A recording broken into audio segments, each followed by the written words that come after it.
I was talking to you before we started taping Mhm. this afternoon, and I learned a lot just by looking at some things on your wall.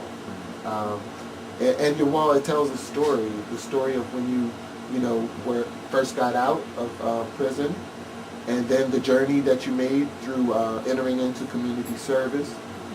How impressive, man! And the growth of your church. I was released from prison December 12, 1996. And I came to the Plummer House on Market Street in Wilmington, as many newly released, formerly incarcerated people do. I was a product of the KEY program being a segregated treatment facility within the correctional setting. But I also had received Christ and began my walk in Christendom while incarcerated. And I had made God a promise that if he ever allowed me to hit the streets again, that I would commit my life to building a ministry, that I would, in fact, become a preacher.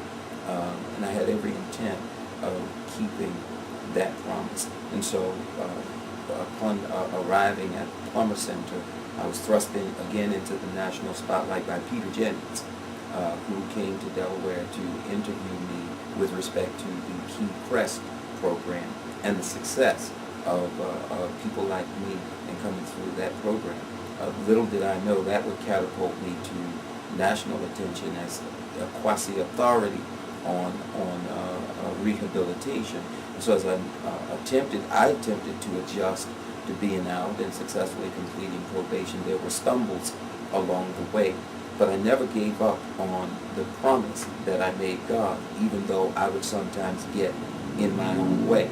Between that time and this, there have been 9 years, thousands of converts to Christianity, 218 funerals of murder victims and others, 43 marital ceremonies I've performed, 106 christenings that I've performed, 32 states visited, untold number of prisons, one executive pardon, a sit-down 45-minute face-to-face with now President Barack Obama, a training of his staff in the intricacies of reentry, the Wilmington Hope Commission, this safe surrender process here in the state of Delaware, and 600 members of what I believe is the greatest church this side of heaven, the Joshua Harvest Church, to include the completion of Bible College Seminary. And so I think that we're doing a fairly decent job of holding on to the dream, holding on to the promise, and being committed to what God told me and not what others think, or even sometimes what I think. Okay, I heard that because, you know what, at the end of the day, we all are going to be held accountable to God. Absolutely. And when you made, in the Bible now, it talks about sometimes, it may be safer to not even make a vow to God Yeah, absolutely. if you know you're going to break it. Don't even say anything. No truer words have been spoken. Right. So you made that vow. Yeah. But go ahead. My vow to God, of course, involved Christendom. But right. For me, right.